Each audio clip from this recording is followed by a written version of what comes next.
Spacetime Archives runs a project called And Then There Were 10, the testimonials of 10 women fighting for educational equity, which is an interview series highlighting the journeys of 10 extraordinary women who are at the forefront of social awareness and implementation.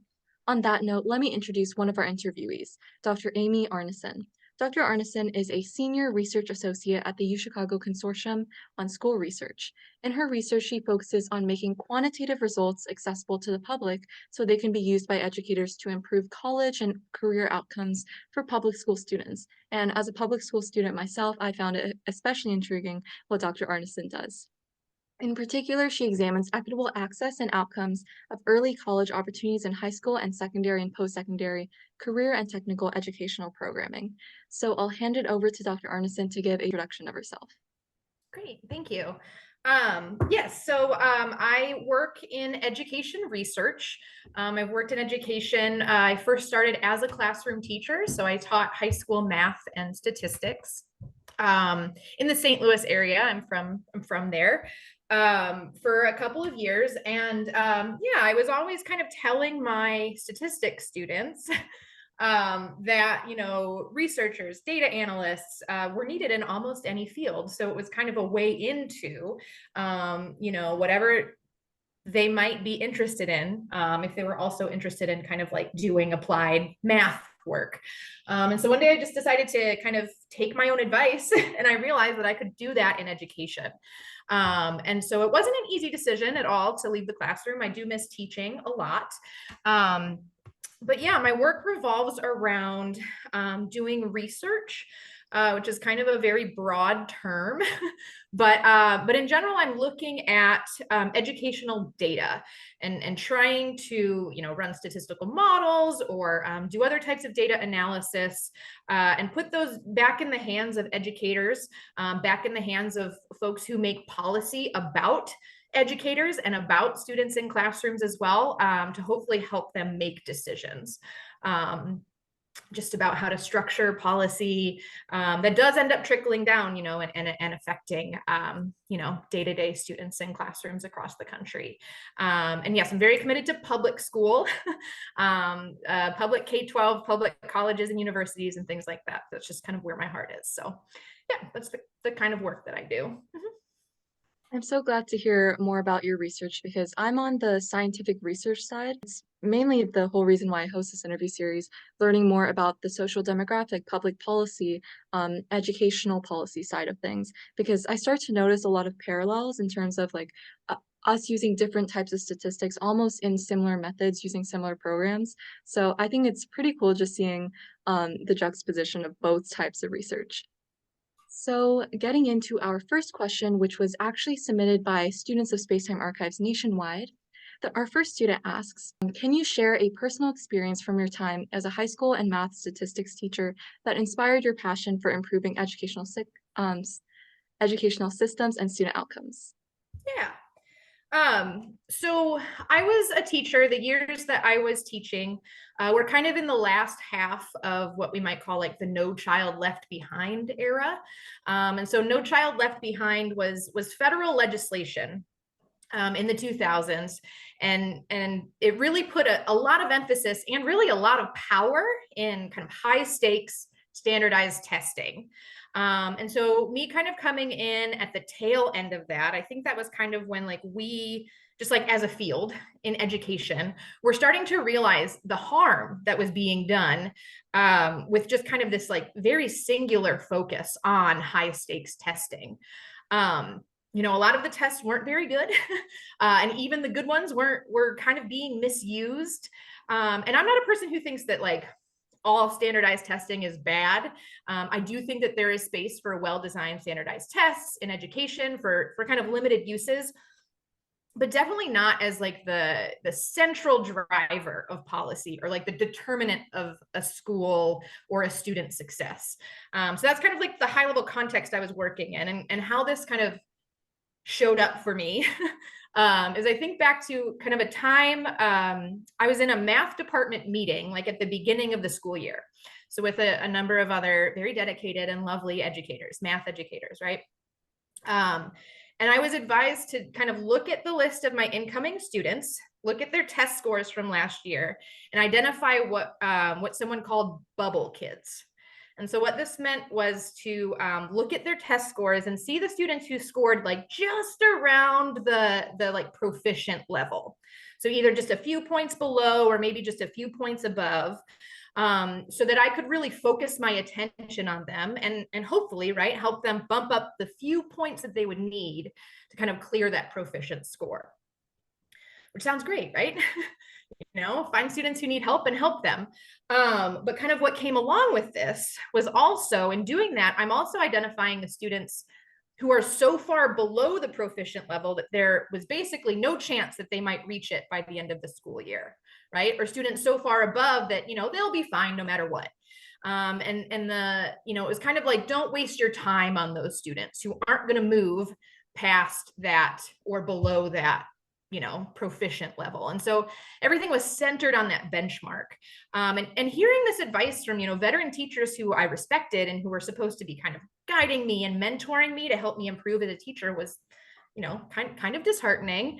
And that's, I think, like the first time that I really just started to connect the dots, right, between kind of high level policy and how it affected the day-to-day experience of the students in my school and in my classroom, right? That a student scored a certain number of points at the end of the last school year, and then I was supposed to make a decision about how much of my classroom resources, how much of my capacity I would invest in them.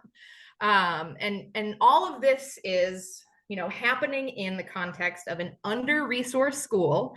So the principals and teachers and I had to make hard decisions about how to stretch and use limited resources. So it wasn't a situation where I walked away and thought, oh, these are bad teachers. What was that advice? That was terrible. It was really me realizing that we had like created this system, right, that was only going to compound barriers, and students who were really struggling were just going to continue to struggle just because of the way that we had like set this up. Like everything was hinging on these test scores. So I do wish that like my motivation was maybe a little bit more inspiring or uplifting. But I think that, a lot of people kind of come to this work in kind of social sciences and policy research and stuff because they see things that they want to repair, right? And so I think that's kind of where my motivation started. That's kind of the first experience I can think of that, it was kind of the tipping point for me, right? And shifting about just like the very local level of just like, what am I going to do in my math classroom today, to kind of zoom out and really look at the systems and policies that shape those things kind of in big and small ways, what happens in classrooms across the country. So, yeah.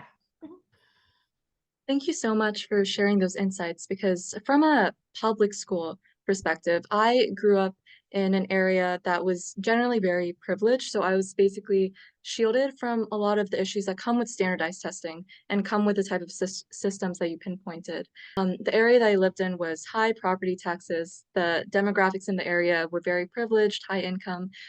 I remember the first time that I saw the statistics of our school's standardized testing. I was seeing that our SAT score average was above the Texas average and even above the national average. And when I saw those numbers, my first instinct was to think, oh, we're just like a very smart school. Like the people and students in the school must just be pretty intelligent. But later on, when I actually took more social science classes and started reading more literature on the topic, I think I started to make the distinction between people who had a lot of resources and opportunities and SAT classes, which are a big thing here, and then a lot of students who might have been similar to those below the proficient rating, much below, like you talked about. I feel like I've been connecting a lot of dots. Mhm. Yeah, it's just amazing just to look at just like trends, in terms of measures of achievement, which again, we use standardized testing for certain reasons, but just how correlated that is with socioeconomic status and yeah, like the resources and things like that in communities and in schools. And and it's just very persistent over time too. We've recognized it for a while. And we definitely still haven't kind of found that that key to fixing that piece of it. But so it's a persistent thing. And hard not to notice eventually, right? Like it's not necessarily always in front of you as when you're a student in K-12, but yeah, it's there. So Really. So, going forward from your time as a high school teacher, now you're a research associate at the UChicago Consortium. Could you elaborate on some of the key aspects of your mixed methods research projects that you lead to support educational equity initiatives?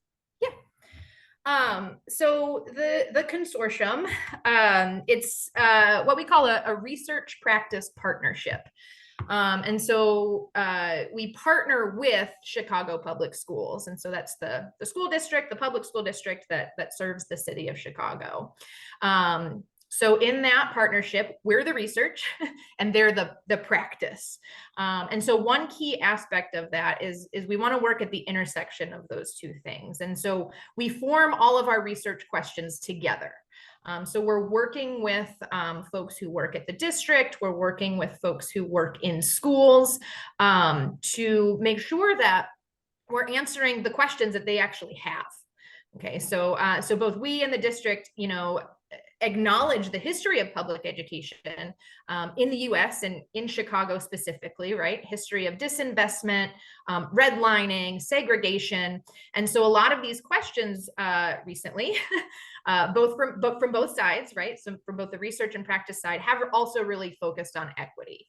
And so I usually tend to focus my projects on questions of equity, both in access to educational opportunities and the outcomes of those kind of educational programs and things like that. And so, so those are kind of, I think, the two things I would highlight is it's a partnership. So we're doing this together. And luckily, I think both entities in that partnership kind of really have a focus on equity. And then the mixed methods piece of that. And so we talk a lot, especially in social science research, about qualitative and quantitative research kind of as two separate camps. And so mixed methods is what hopefully we're bringing those together to get a more holistic picture of what's going on. And so I'm trained as a quantitative researcher. So I do a lot of the statistical modeling and coding in R and working with data.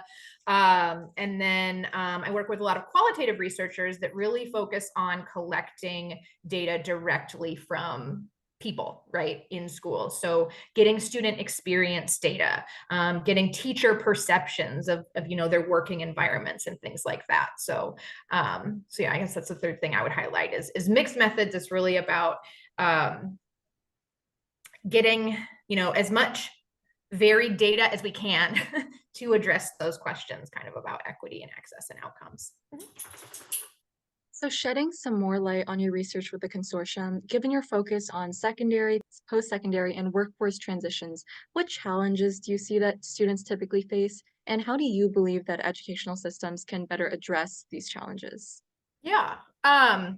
So just like being in transition is like inherently challenging, right? Like moving from one thing to the next, whether we're talking about preschool to kindergarten, right? Or middle school to high school, high school to a job. And so change is hard for anyone, right? And so I think it's really important to focus attention on those transition points because we know that change is hard. And so really unpacking why it is specifically for these different types of transitions is really important. And so I think a lot of the challenges for students just arrive or are really related to kind of differential preparation for that next phase. Okay, so one of the phases that we talk about a lot, or phrases, one of the phrases that we talk about a lot in education is college and career ready. And that readiness is really affected by, the experiences and opportunities and exposure that students are given in high school related to college and careers. And so I think that is where like a lot of the challenges come from is preparation and exposure to information, right? Access to information, access to exploration, right? Information about what choices are out there, and then access to ways that students can explore those different choices and see what kind of like clicks with them and stuff like that. So that's what I see kind of as like the central challenge for those. And where I see that coming from is really again, because they're transitions, right? We're talking about different sectors, we're talking about different systems altogether, right? The high school system is separate from higher education, which is separate from, you know, workforce and industry. And so a lot of those different systems don't really talk to each other. There's misalignment, you know, kind of earlier steps in the process. So, you know, might be working on old information. There's always this inclination, kind of thinking about, you know, moving from elementary to middle to high school to college, that, you know, you always just want to blame the previous thing or the previous institution, right? Saying, well, they're not sending us students who are ready, so what are we going to do, right? Rather than kind of taking an attitude of, you know, these are students in front of us, you know, how can we support them in these transitions? So yeah, so I think that a lot of it kind of arises from that lack of communication across kind of sectors. And so I think that fixing that is about more collaboration, more communication, and really shared ownership and shared accountability for the success of students, right? Instead of this just like constant, just like blame game of whatever came before. And I think here I can actually be a little bit more optimistic because I see this happening, right? And so especially, you know, very specifically in Chicago, there's a program called the Chicago Roadmap. That's a partnership between the school district and the community colleges to support student transitions from one system to the next. And that's one of the reasons too that I really like career and technical education, CTE, because that is just like inherently cross-sector, right? To have a career development program, you have to be talking to the career, right? The workforce and industry partners about what are those careers, what skills are needed, that sort of thing. And so I think that I am seeing that a lot more, just kind of shared commitment. And I think that shared commitment is really the way forward in those transition points. I'd also like to applaud the consortium on your efforts to actually enact those or push towards those changes yourself. And I just was thinking, wow, like even after 5 minutes of surfing through this one website, I have some new insights on actually understanding why these disparities exist. And yeah, I just wanted to applaud you for your work in that sector. Oh yeah. I've been at the consortium about 2 years, so I can't take credit for, you know, too much on the website yet, but that's definitely one of the reasons for I really wanted to come here to work, because it really is about actionable, right? Like research, like what can we inform, just and not just, you know, I say we're a partnership with the district, the school district, but there's a lot of other players in education, right, in Chicago. Mhm. So it's not just handing the district stuff and saying, hey, make some decisions. It's also putting it out there, right? So that other, you know, organizations that are supporting the schools, you know, the community colleges, city departments, right, and things like that also have access to this information to, you know, help them make decisions that have, you know, ramifications for students in high schools and colleges across the city. So yeah. Mhm. As a quick follow-up question, you've mentioned the term partnership and kind of like outlined what that means for the consortium. I wanted to approach it from almost a political government policy perspective. Do you find that educational policy, either enacted at the local, state, national level, affects what you do with the consortium? And do you feel like you struggle to adapt to it or whether you welcome it? Yes, yes, and yes. It is a struggle, but we also welcome it for a number of different reasons. One is that it is, I think that we recognize that, you know, through this partnership and through making this research, you know, publicly available, part of the changes are because of the work that researchers do, right? Mhm. So we are part of the changes that are happening. You know, if we didn't welcome changes, then there would be no point in doing this work, just kind of like from a high level. But yes, there are definitely challenges. Research takes a long time. So some of those reports that you were reading, I mean, most of those are the product of 2, 3, 4 year research projects. And so as things change throughout the course of a research project, we might have to pivot or change, or completely throw out the research questions that we were working on, and try to find what's relevant, you know, at the time. But it also, like you know, I'm a quantitative researcher. I try to design research projects around kind of the structures and things like that happen in schools. And so sometimes the changes kind of just lend themselves to different types of research designs. And we'll call, you know, we call them like natural experiments. Sometimes that pops up. And in education, that can pop up if there is, you know, school choice is a big thing in Chicago. Some high schools do, you know, acceptance of students as a lottery, right? So there's randomness there that we can kind of take advantage of to answer questions about how well different programs and things are working. And so, yeah, so it presents a number of challenges, but I think that we really try to reframe those as then what's the research opportunity here kind of in response to those challenges, whether it's asking new questions or whether it's having a you know, kind of like one of these, yeah, natural experiments come up that we can kind of leverage to do some pretty rigorous research. Yeah. Mm-hmm. I wanted to ask particularly about one of the studies or reports that I saw on your website that you actually were a part of, I believe, the 4 years fallacy. So, from what I learned, it focuses on the differences between 4 year and 6 year completion rates for public school graduates. I wanted to ask you, what was the root, what was the stimulus of you going forward on this investigation? Yeah. So that one, that's actually a harder question than you might think, just because that one is part of one of the kind of partner projects of the consortium called the To and Through Project. And that research team is just continuously examining college outcomes for CPS graduates. And so this one, and I actually, I came in to the consortium about 2 years ago when this project kind of had already started. So I can't talk about the very specific things that happened. Um, but yeah, the To and Through project is always looking at different milestones, high school graduation related to college going, right? So high school graduation, college enrollment, college persistence, college completion. And so just in always being just like immersed in that data, you know, they're always kind of revisiting and tweaking kind of definitions and how are we going to measure this and what are we, you know, and what are the different ways we can slice this to look at it. So so this gap is just something that kind of came out of that continual work, right? Between the To and Through project and the district, right?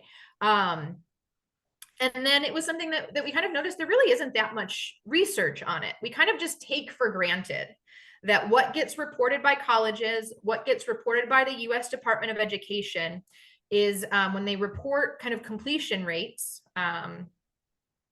even though we call them 4-year universities, it's based on 6 years. And so it's based on, you know, counting all of the students that start in a certain year, look at them 6 years later, did they get their degree? And there's a lot of different, some strange and some kind of understandable reasons for that, that we look at 6 years instead of 4. But yeah, we noticed this gap and it was just something that no one really acknowledges in a very clear way. You can find 4-year rates, but it is really difficult to like kind of find that information. It's not impossible, it's out there, but it's difficult, right? There's always layers to it. And so we just thought this was a conversation that you know, we can start having in high schools, also in universities, just because this gap is pretty large, about like 20 percentage points. And consistent across time. It's consistent across schools. It's pretty consistent across demographic groups that there is a gap. Some demographic groups have larger gaps than others. But yeah, we just thought it was really something to put out there and start having people talk about. And really think about what does it mean for a 4-year university? And what does it mean if students are going into that expecting to be done in 4 years, but it actually takes them 5 or 6, right? What are the costs associated with that? So, yeah. I also wanted to ask you about some of the findings and results from this study. There's obviously the factor of students attending different colleges, attending different high schools. How did all of the factors combined influence completion rates? And did you find any surprising observations that you didn't expect?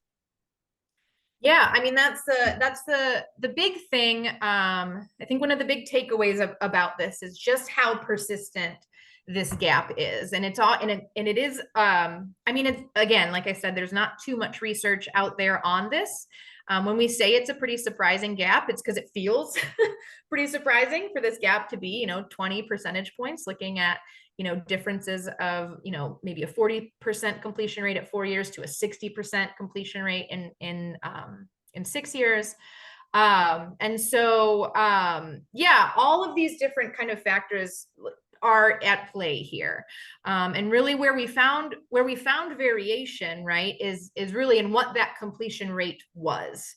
And so there's a figure in the report, I think, that breaks it down and shows pretty expectedly, like for different high schools. We have what are called selective enrollment high schools in Chicago, and they have the highest completion rates for students who graduate from them. And those are schools, they're selective enrollment, they're competitive to get into, and they have very explicit college preparation tracks. So for those schools to have the highest completion rates, not that surprising. But what I think was surprising was the gap between those was basically the same. All right, there are high schools that have lower completion rates, but the 4 to 6 year gap was very similar across those different types of schools. So even the high schools that are kind of high performing and have a lot more students who do graduate college, a good proportion of those students are taking longer than 4 years. And so, yeah, and it's just a very complicated thing to talk about and try to explain. And so in that report too, I don't know that we really tried to explain it very much because there are so many different things that go into whether or not a student gets a degree and how long it takes them to get there. That's one of those challenges in research is looking at these long-term outcomes, right? We're looking for 6 years after high school. A lot happens in someone's life, right? In those 6 years. And so, yeah, it's kind of thorny to talk about, but we think that we need to start talking about it and trying to kind of like unpack what are these things that influence different completion rates that influence this gap between 4 and 6 year rates. Yeah. Mhm. Definitely, it's especially a powerful study. Even just reading the description, I knew that this was something I had not seen before. Like you said, does not get a lot of coverage in the media, and also the statistical reasoning does not get a lot of coverage either. So I'm glad you kind of went through that and were able to publish a report on it. So we are nearing the end of our 30-minute interview time. So I just wanted to give you some space to talk about any future goals that you have for your work with the consortium, if you have any current projects that you'd like to shed light on. Sure. Yeah. So there are a lot of different things. What's really nice about kind of working as a researcher is like I have a lot of leverage to just like decide I want to learn new things and go out and learn about them. But what I think I really see us moving towards, and especially with my work, is so I talked a lot just now about kind of the college going, the to and through project. That's been a really big focus in Chicago. It's been a really big focus nationally. But what I would really like to kind of build out is the parallel to that, and really thinking about what are other outcomes that students can experience after high school. So kind of, yeah, having a parallel track, or thinking about what are the different milestones to entering the workforce, and not just getting a job, not just check mark I have a job, but what are the different milestones to getting a job with a living wage, a job that students keep for a number of years, a job that's a jumpstart to an actual career. And so that's, I think, where I see kind of the next direction for us to kind of focus on is, yes, we've done a lot and we'll continue to do a lot about college going, because that's definitely something I think that we should be that should be an opportunity for students who want to take that track and take that route. But I also kind of want to think about what are other routes to, starting their life that we can look at. And that includes also college later in life too, right? Like we focus a lot on entering college right after high school graduation. But I'd like to also know like what's happening for students who take 2 or 3 years to enter college. What's happening in those 2 or 3 years to kind of lead them to that, and yeah, what kind of like outcomes are associated with these different paths that students might take. I'm excited to keep up with the consortium website over the next few years and just see all of these projects hopefully unfold and just finding all of these new statistical trends. And I just wanted to thank you again, Dr. Arneson, for taking the time to join this interview and answer all of the students across the country's burning questions about the consortium and your work. Yeah, thank you for the opportunity. This was great to chat.